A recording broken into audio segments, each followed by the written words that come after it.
Today we've got a guest speaker who's going to be speaking to us and who's going to talk to us a little bit about cyber safety and security.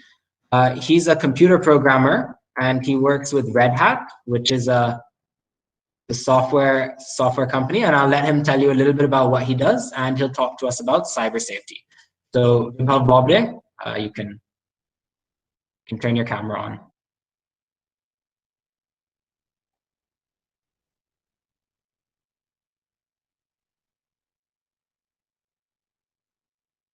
I think you're muted. Muted, Vibhav. Hello. Can you hear me? Yeah. Okay. Hi guys. It's nice to be here amongst all of you students and teachers. Hi, sir. Hi, sir. How are you, sir? I'm good. Today I'll be taking a session on cybersecurity as how we should look at it as a way of life, not just another thing that teachers tell us to do and we don't end up doing. So today we'll talk about cyber safety. Now, Nathan, can you go to the next slide? Yeah. I hope everyone can see the presentation as well. Please make sure that you can see what's being presented. Yes, sir. Yes, sir. So before I get started, actually, I would like to tell a little story about how I got involved in cyber safety and cyber security. So on a day-to-day basis, I kind of carry out like security tasks, like we fix bugs and CVEs. CVEs are basically like vulnerabilities in softwares, security flaws in softwares we have to fix. So we fix them. So I'll tell you like a very small incident which happened when I had joined my company for the first time. So I was just sitting there on my chair. I was hiding away from my manager while he was speaking to one of the guys about something that came up. And this was a security issue with one of the most important people in India. And their mail server had been hacked. So, and the reason how it got hacked is also very common. Like we couldn't even guess like this was possible at that level. What had happened was someone had installed a software because of which that any person could get administrator privileges, and then this software can only be installed by an administrator. Can someone tell me how someone got access to the administrator and install the software? Any idea? I think he joined the Gmail account with the username of and the password of the administrator. Exactly. Account. Exactly. Nice one, Prince. Exactly. So this is exactly what happened, even at such a high level. And I'm not going to tell whose office it was, but it is most probably India's most important person. So this person's mail server got hacked, and it was literally because of a password kept on a post-it on the side of a table, which someone found, and one of our teams had to figure out for 20 days what they did and how they did it. And in the end, they were like, "Oh, sorry, this happened. Yeah, I think we should have like password rotations and all these things." But this is like one of the reasons why I also want to talk about this is because simple things in cyber safety, cyber safety is very simple actually. Like if you remember those simple things, you can actually just like not get involved in any other problems with cyber safety. So let's talk about the cyber hygiene and how we should build our habits around it. So Nathan, can you go to the next slide? So these are tips to keep you guys safe when you're using the internet. So the first tip is keep personal information and professional information different. and limited from the professional area. What this means is, so what the personal life is your life with your friends. What your professional life is your life with your colleagues. And colleagues in your case would be your teachers. So you have a very professional working relationship with your teachers, whereas with your friends, you have a very personal relationship. Your friends know more than your teachers, but there are some things no one knows, and it should be that way, and that is your private life. And that private life is things like your passwords and things that no one else should know, which are very important, and including some like family secrets, something which you should never tell anyone. Like, always remember, always keep these things private, never share them with anyone. And how it comes in cyber safety is that if you have passwords, never share them with anyone. Your Facebook account, Instagram account, Google account, do not share it with anyone. So you need to keep your personal, private, and social and professional life very different from each other, and not mix them up. So this is one thing you should always remember. Can I say something here, Vibhav? Sorry? Can I say something here? Yeah. Yeah. Another thing that this is with respect to is that a lot of you might have social media accounts, especially the students 7 and above. So if you've got Facebook, if you've got Instagram, if you have any of these apps or softwares, everything that you post is going to stay posted forever. It never disappears. What is on the internet remains on the internet. And when you grow up 10 years from now and you're applying for a job at a big company and they're seeing your resume and they're seeing, oh, this person's from Redbridge, they'll be a very good person to hire. They'll do background checks. They do background checks on every employee. They'll look at your Facebook, they'll look at your Instagram, they'll see everything that's been posted. So everything that you're posting online will come back in your future. So be very careful about what you post. Yes, Nathan, good one. So next one is keep your privacy settings on. So this is with respect to all the social media accounts you have, and you just need to figure out how to go to the privacy settings over there and make your posts and everything as private as possible. For example, if you're on Facebook, you don't want everyone to see your posts, right? You want only certain select people to see your posts, unless and until you are an influencer and you want to get hacked, which you don't want. This is what you do. You need to keep that in mind. Even influencers, they have their own accounts as well as their private accounts. So they're on one side, they have their public accounts for doing their public stuff, and that is moderated differently. Whereas you should keep your private things private. Again, we come back to the first point here. Like, always try to keep your privacy in check and try to be as thoughtful about it as possible. Yeah. So be careful what you download. So if you want to download a game, for example, has anyone tried Miniclip? Tried to download Miniclip games? Yeah. Yes, sir. Yeah. So have you ever found a dubious link which you might have gone to, and then something else is downloading which you didn't ask for, and then Google said in the download section, this does not seem safe. Are you sure you want to download it? I'm sure you might have faced that at some point. Yeah. So at that point, you should remember that this really might be something bad that you have downloaded, and delete it right away. If you want the Miniclip games or anything, I think there are better ways to get it. You can just download Steam, and there are so many free games on it. Just play on. Yeah. Just ask your parents to pay for some of those games. Like, it's not a bad thing to pay for games, because people who make games also need to earn money off games, right? Because they make them. So these things are not really that bad. So you need to remember not to download anything from anywhere. Now, if a publisher is giving out a game that they are publishing, okay, you download it from them. If you're getting some software from some other route, something like catstorage.coms, and you go to that site and you download all those stores, Yeah, never do that. Torrenting is bad. I just don't think it's safe also. So be careful what you download. Yes.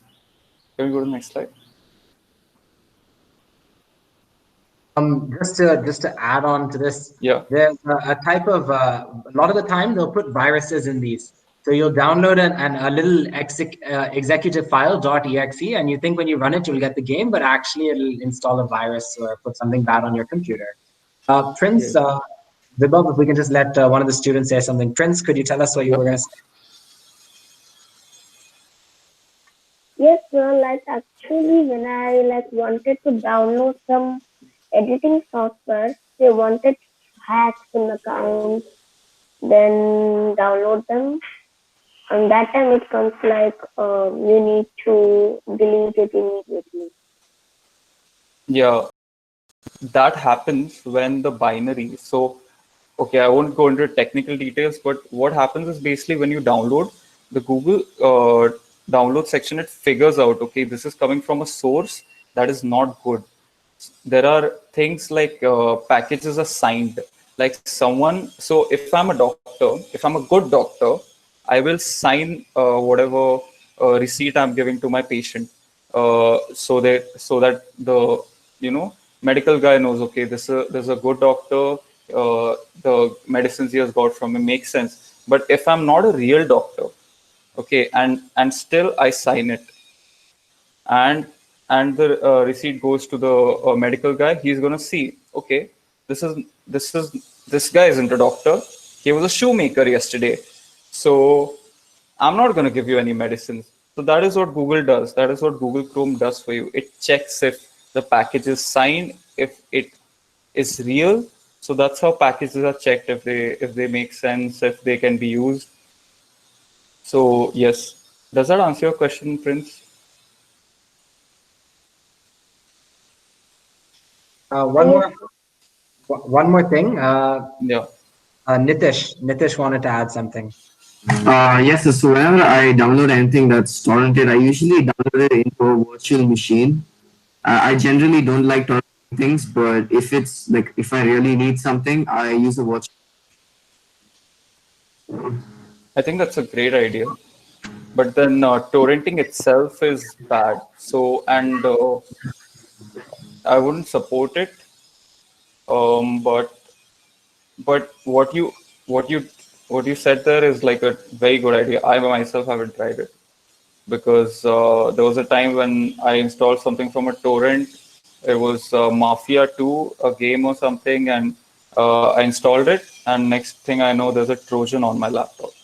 So, and I had to redo the entire laptop thing.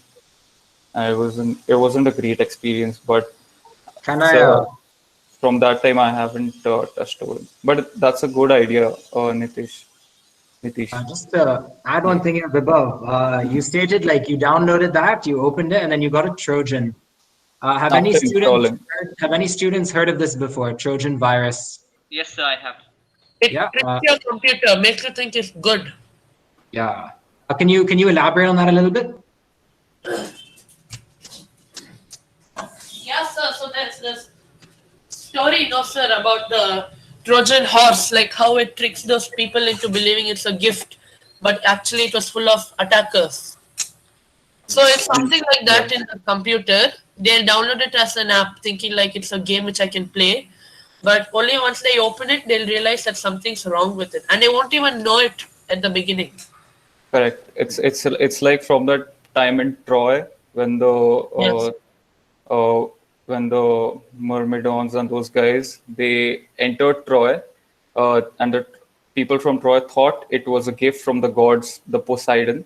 So they thought it was a gift from Poseidon, and then they just took, and the walls of Troy was so huge, no one could get in. But with a little bit of this, let's call it stupidity, they just took the horse in, and they didn't really even know. So they got fooled into thinking that it was a gift, but it wasn't. It was the opposite of a gift in this case. So it actually was like a tricking of Poseidon on the Trojan War. Sorry? I It didn't. was actually like Poseidon tricked Troy on giving the horse. Sir, Aditya is asking a question. Aditya was asking if there is an inbuilt antivirus in Windows. I mostly work on Linux, but on Windows I think there's something called Defender. I'm not sure how. Yeah, Sujan is right. There's something called Windows Defender which can be used. Okay, I've shared the next slide. Okay, so the next one is make online purchases from secure sites. So in this case, this is very important because this is this as well as one other thing is that make not just secure sites, also if you're buying from someplace like Amazon, also there are you should look at the dealers and everything, and you should be very uh, like aware about where you're ordering from. If you're ordering from China, if you're ordering from some other place like Cambodia, Vietnam, whatever, so you should know where you're ordering from. But in this case especially, this is different. So this is make online purchase from secure sites. What do you mean by secure sites? So you might know what HTTP is. So HTTP is basically hypertext transfer protocol. Basically, you're sending data to other computers through the web through this protocol. I'm simplifying it a little too much here, but basically, if you're just sending text through pipes, now if someone can come in between, cut that pipe, take the text out, read whatever you have. If you have passwords, they can just read it. It's not good, right? You need to have some way in which those people cannot read it, or only certain people can read it. So for that, you have this thing called HTTPS. It's basically HTTP, and then S is for secure. Now HTTPS, what it does is, if you send things to people through the web, it will be encrypted, and that can only be seen by someone else on the other side. So on the other side, if they can decrypt it, they can see it.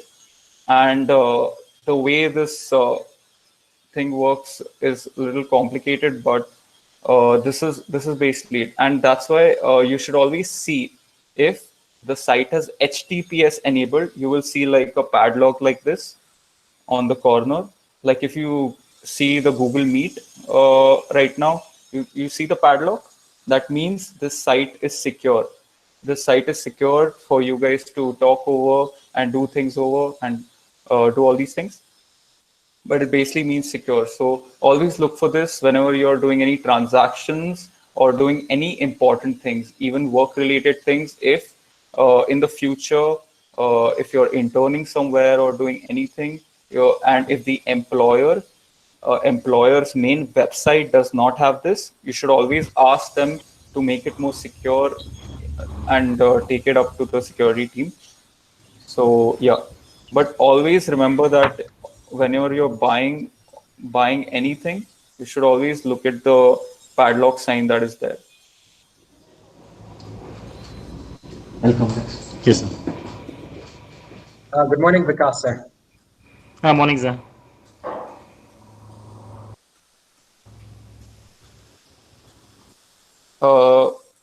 Aden John, I think on the chat, You can continue, Aiden. Yeah, Aiden. Aiden, he said, Sir, next one, keep your antivirus software up to date. One sec. Manogna was asking something. Hello? Yeah, Manogna? Okay. No. Okay. Who do you guys think it is? Continue. Who's been hacking the school account? No hacking. They make fake accounts, and then when not people anyone are conducting outside class. classes, they keep trying to join through fake accounts. That's not nice at all. That's disrespecting the teacher and who is taking the class, who's putting in time to teach you kids. It's who is doing this. They should really try to grow some respect for the person who's teaching them. think it's someone from our class because once ma'am was teaching something about maybe mountains and then someone comes with the ID mountains exactly. Like what ma'am thought, that's the exact ID they come with. Yeah. Then we are from the class only. Yeah. So one day what happened was that Okay, guys, let's do this. Let me finish these slides and then we can talk as much as you want. Okay. I'll take all questions. Okay, so last one. Nathan, is this the last one? I believe so. Okay. So this one is keep your antivirus software up to date. If you guys are using Windows, there are a lot of antiviruses out there like Avast, Kaspersky, and a lot of these you can just a lot of them are also for free, so you can just install them on your PC and get started and keep updating them, because the thing is antiviruses can only know, the thing about antiviruses is they only know if something is wrong if they've already seen it before. So you need to update the antivirus so that it knows more, and then if there is something new that comes up and you have an old antivirus and it cannot detect it, your computer just might go for a toss. So you need to keep updating your antivirus software so that your computer can be safe, and just the antivirus can help you be virus free.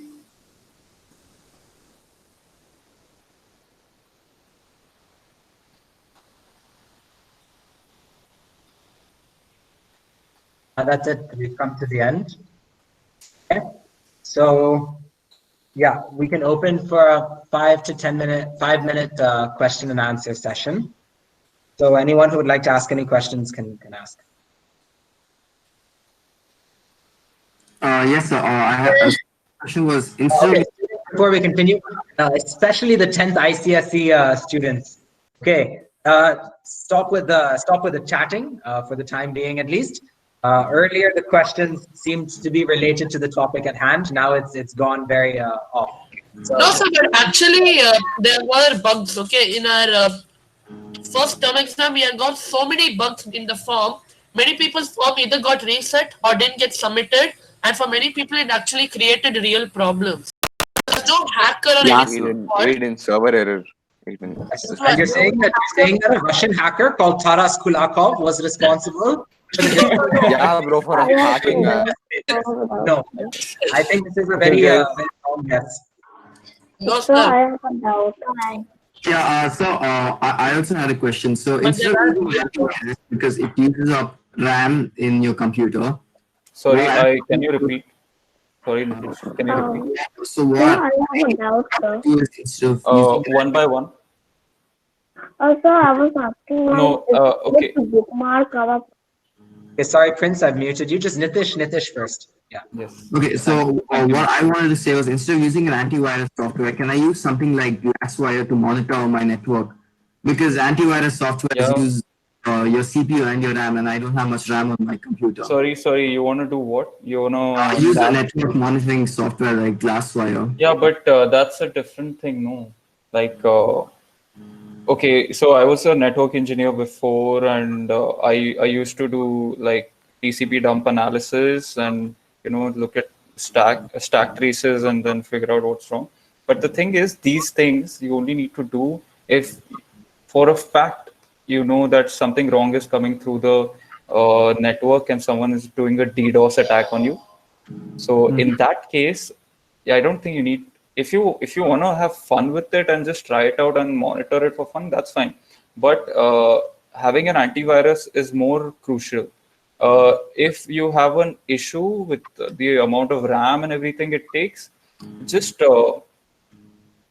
try to, but this is Windows, so I don't know how that works exactly, but I would suggest to go on Reddit or read enough documentation to understand if an antivirus is good. Because if an antivirus is good, it is possible that it will be a little bloated and take up a little bit of RAM and CPU on your machine, because it has all that information to process and it keeps processing it, right? The moment you install something, it gets triggered and it processes it and it figures out something is wrong in the thing that you've just installed.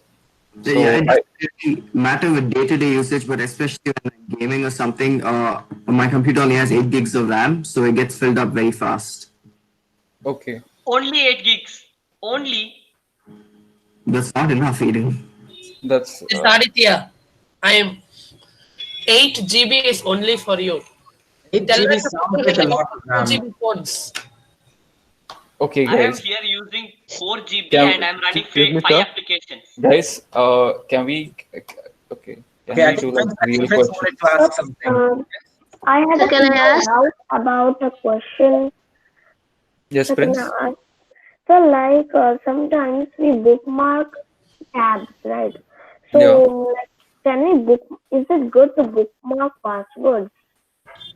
No, it's not good to bookmark passwords. You need to see if you want to find a way to store your passwords in one place which is not accessible. There are tools for it. So you need to find tools that will help you store your password, which are also softwares. They actually help you save your passwords and come back to it if you have forgotten, and it will ask you a lot of questions that you set for yourself. It will ask you a lot of questions. It will maybe ask you for that one password, and there are some tools which actually help in that, but never bookmark your passwords. So can I ask? Yes, Manunya? Sir, how to know that from which place is the delivery from? Like you told in Amazon or something. At that point in time, I was talking about if you deliver from a certain, if you order something from somewhere, okay, it's not, so there are Amazon, the way it works is it has, Amazon is just a middleman. The real stores are somewhere else. Amazon also has its own stores, which like how we get Amazon.echo and all these stuff from Amazon, right? But there are other stores from which we get the other stuff. So those stores is what you should look at. You should look at the ratings of those stores. And when you're buying something, the rating of the store will be given underneath the product you're buying. And it will be like 4-star, 3.7 star, maybe 5-star. Okay, So yes. So just see that, and if it seems like a good rating compared to the others, buy it from them. Else maybe not buy it from them. So yeah. Okay. Does it answer your question, Manunya? Yes, sir. Does that answer your question? Yes, sir. Okay. Thank you. Thank you, sir. So like in the Google Chrome after the 86th update, so like some managed by your organization, like it's coming at the near the settings thing, like it's like managed by your organization in the Google Chrome. Manage your organization. That is different. That is a part of the Chrome suite, the Google suite. It's not part of anything related to cyber safety. So, but they're hijacking like the Google or something. Like they're hijackers, like they come in extinctions or something. I'm not sure what you're talking about actually. Organization, but you're saying hijacking the Google bits. Yeah, like the managed by organization, like the hijackers, like they hijack the account or something. Okay, that is something Google told you that you saw. Now, which VPN you use is upon your discretion. Now, NordVPN has a lot of ads on YouTube. That's why you might be asking this. So I'd like to make a point about VPNs as well. Yes. VPNs are a scam because they claim that you can hide your location from Google, but Google knows where you live because if you Google something like saying, I'm in my area, they know where you live. So that's not really true. It's only because your device will have location enabled. If you don't have location enabled, even Swiggy won't be able to show restaurants near you. It'll always ask you to enable location access for that app. So I it's think only he's if you're talking doing that about like PC. Like, maybe. look, even on the PC, they ask you if you're going to share your location with Google. And if you Yeah. don't, you can't, like when you go to Google Maps, you can't just pin your location. They'll ask you to allow them. But I think there's a good chance they already know. What Nitish is saying is right. But then isn't that only, see, that's only Google, right? But if you're not using a VPN, then how many other people can access your data midway through and all of that, right? yeah, that's also there. So with respect to how safe a VPN keeps you from Google, yeah, I think you're right. So VPNs, all they do is like they kind of tunnel your request through someone else's computer, and then it just like goes round and round and round and round, and kind of then it sends to the actual destination. So that's what kind of VPN does. But then if you actually want to like spoof your location, right? VPNs are not meant for that. I think I can't remember what there are. I'll have to check out this again, but VPNs are not meant for that exactly. So if you try to access Netflix of another country using a VPN, it most probably might not work. It won't work. I've checked. It's so basically the Netflix content in India is different from the Netflix content in Argentina, for example. So I thought if we try accessing Netflix using my account, but from a location in Argentina, we might get to see Argentinian Netflix. But that's not the case. That used to actually be there on Netflix, but they resolved it recently. And now if you try going to Netflix with a VPN enabled, it'll ask you to disable the VPN and log back in. But there's a chance that other streaming services might not have that. Vibhav, Laksh is asking what is meant by IP address? IP address is Internet Protocol address. So it is so TCP, so it is like one part of the entire address through which people can talk to. So why would we students require VPN? Describing it as like your house address, except for it's on the internet. Okay. 1 second. So no, the IP address contains all sorts of information. It contains your geographical location of where you've accessed it from. It contains information about the type of device that you've accessed it from. Okay. It's got information about the Wi-Fi router, or not the router, but the Wi-Fi network that you've used to join. So all of that information is there, and it's concise. Okay. Yes. So I'm actually just. So the IP address which you have is associated directly to your Ethernet device in your PC. So your IP address you can change. You can change your IP address from like 192.168.0.101 or to like 102, and like it won't make a difference to you.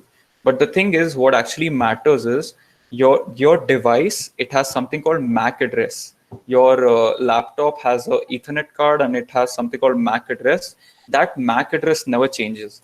So your MAC address and your IP address, they come together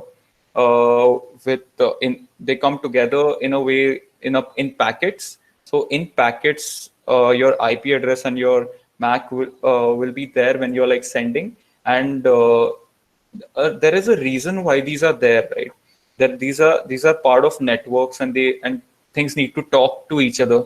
So IP address is there so that my computer can talk to another computer, knowing that my computer is number 329 and the other computer is number 220 or whatever. But in reality, there would be an IP address. It will be something like 192.168.0.1, and that'll be like 192.168.0.2.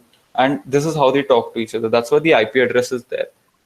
And the reason why the IP address looks like that is that it's divided between like 4 parts and all that. There's math behind it. So this is based on how many clusters of network, how many networks, like how big networks you can find with, you can make with the given number of IP addresses. So it is very interesting. You should check this out, how IP addresses work, and it will basically make you understand how computers talk to each other and how they come together to work to relay information between each other.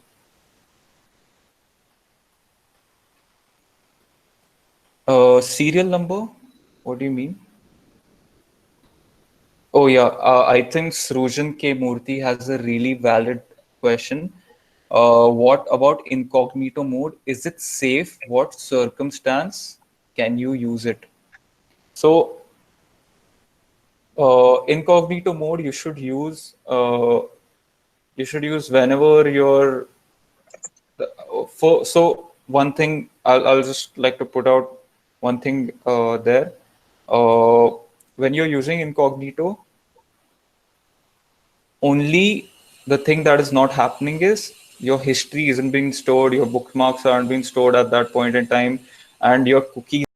Like, incognito affects your local environment. It does not affect the larger network itself in terms of data, because when you make a request to fetch the data, the request goes and Google knows you made that request. And when you get that data back, Google knows you've gotten that data back as well. All these company knows, all these ISPs know that you have asked for that data. They don't exactly know, but they know that that request has been made. So whatever data at the end needs to go to Google, whatever you're Googling on incognito, Google knows you've done that. So incognito is for just keeping your local environment kind of clean. I'd suggest like it's normally used. So when I go and I'm logging into someone else's computer and I need to do some schoolwork or something, and I'm logging into my account, I don't want all of my bookmarks. I don't want all of your link sharing sheets to be available on that person's computer afterwards. Normally, then I'll open up an incognito window. I'll do all of my work and then I'll go. So then on their computer, there'll be no trace of any of my data, any of my passwords, MCB login, nothing like that. So that's one example. So we're nearing the end of the class, actually. We should let them go for your break.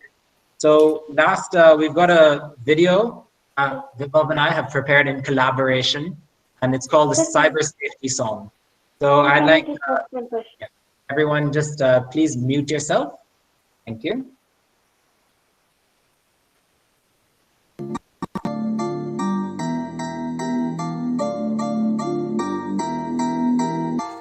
Personal information, professional and limited. No need for them to know about every single thing you did. It can hurt your career and halt further growth. So be really, really careful when it comes to what you post on websites that seem shady. Downloading is a big no-no, disguised as an app, but it's really malware. That's why when downloading things you ought to beware. If you're ever gonna order stuff online, make double sure the site you're using secure, clean and fine. Remember, S for secure, HTTPS, sometimes marked with the padlock up in the top left. Careful who you talk to, there's a lot of folk out there who will try to pick your cyber pockets when interacting. Beware, to protect you need security, even when surfing through cyberspace. That's why you should always make sure that your antivirus is up to date. If you don't have one, then get one now. Free antivirus software is all around. Avira, Avast, and AVG. These are a few decent ones you can get for free. You can even get a free one from Kaspersky. They're great. Protect yourself when you go online, and we hope you learned about cyber safety in this rhyme.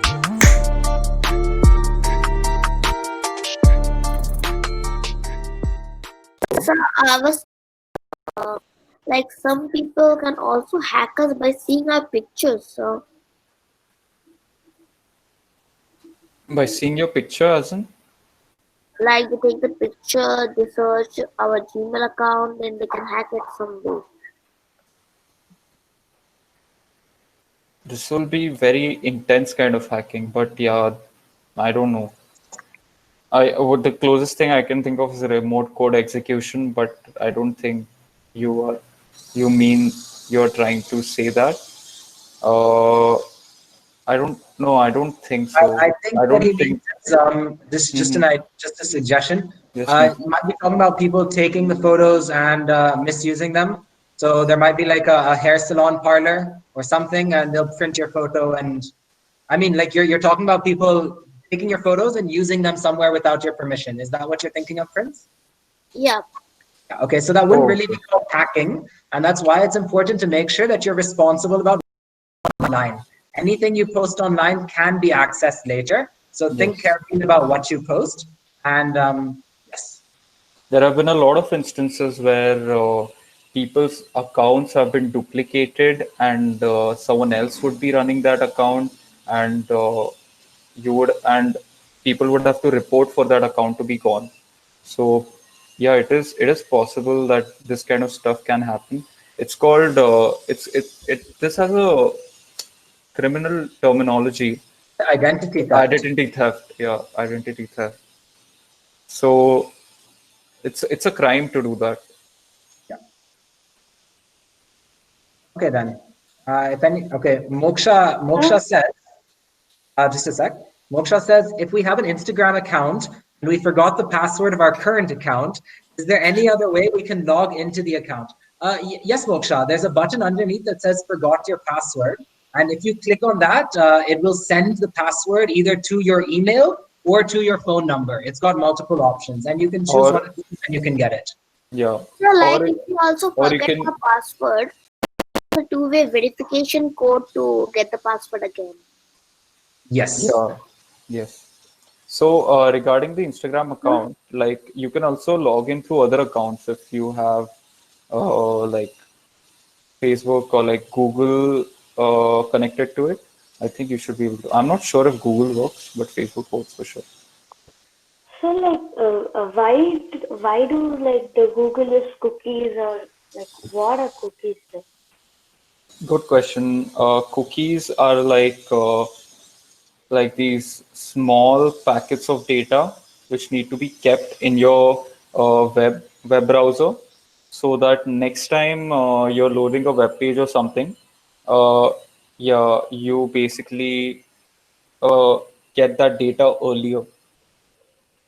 So yeah.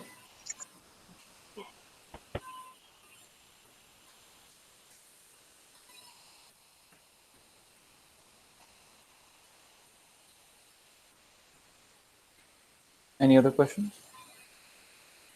But yeah, with respect to cookies also, there have been security issues with cookies, and there have been instances where people were able to do like remote code execution through cookies.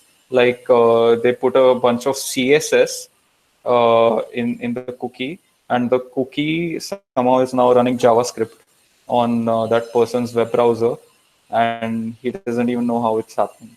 So it is possible. And one more interesting thing about remote code execution. There was an instance where a person was able to take a PNG file. It was either PNG or JPEG. They were JPEG or PNG file, and they were able to put like code in it. So one second, it's called remote code execution. So they were able to put code in the file, and that would run, and the person wouldn't get to know how it ran, where did it come from. Yeah. So like the privacy settings, so we should put block third-party cookies, right? Like the block third-party cookies.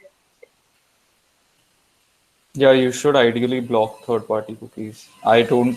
Is this on Facebook? No, so it's in the settings of the Google, like privacy settings. Privacy settings. Yeah, I haven't tried it out, but you should block third-party cookies. I'm sure I've done it already. But And how to block? How to block? Ashit, can you tell Manonia how you did that Like we need to in make your it- own time? Like you guys. You can talk about that afterwards. Vibhav, I think one last thing we can discuss before ending is what is a cookie? I'm seeing a lot of questions about that in the chat box. In simplest possible terms, fifth grade, like fourth grade, fifth grade terms, what is a cookie and what does it do? Mishka says it's not edible. Very good, Mishka. Yeah. So it is a type of small type data which is being stored in an incognite, but it cannot be stored. Yeah, so it's like imagine I have like a really like a site with a lot of GIFs, a lot of cat GIFs. Okay, the first time I load the site, it takes a lot of time, but the second time I load the site, it doesn't take a lot of time. Why?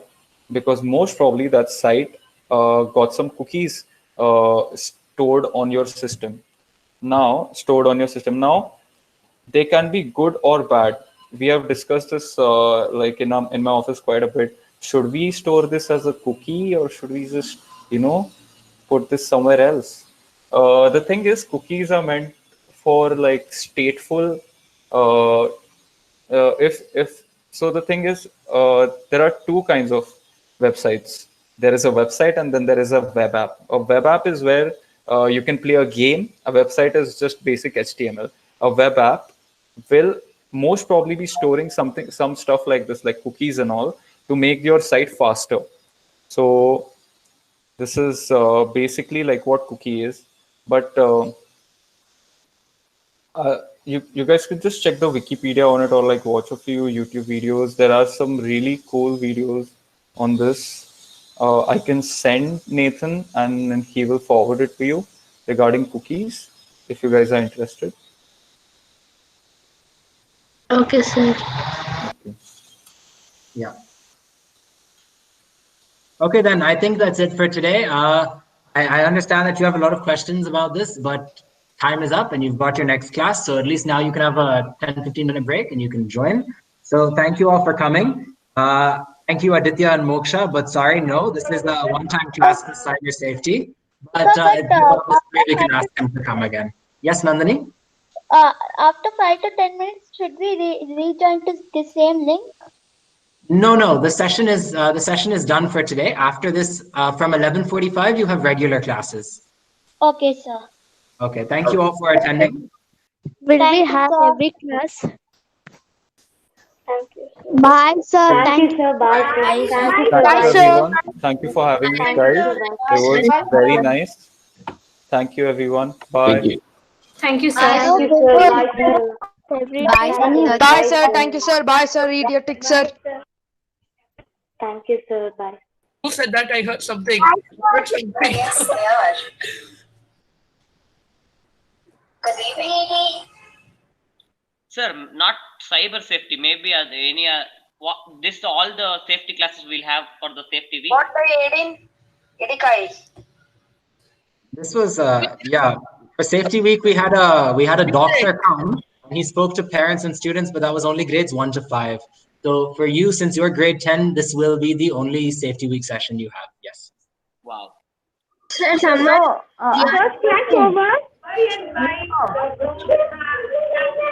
Sir, is class over? Yes, class is over. You can leave a 15-minute break, go have a nice snack, and then join regular classes from 11:45. Bye.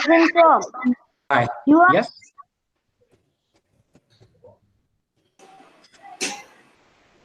Sir, will we have this class every day? Like Vibhav sir in any other way?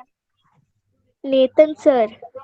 No contact details, but if there's any questions you want to ask him, you can always send me an email and I can forward them to him. I've posted my email in the chat box. You can send an email there. Yes, Niharika? Sir, will we have this class every day? No, this was only a one-time class for safety week, but hopefully for another event, I can get Vibhav to come. Maybe we can have another talk then. Okay, sir. Bye. Bye, sir. Thank you, sir. Welcome. Bye, sir. Thank you. Bye, Shreya. Bye, sir. Thank you, sir. Okay. Bye, sir. Thank you. Bye. Bye. Bye, Shivani. You can leave now. The meeting's done. Bye, Siley, and bye, Prince. Bye, sir. Yep. Thank you. So have a nice day. Bye.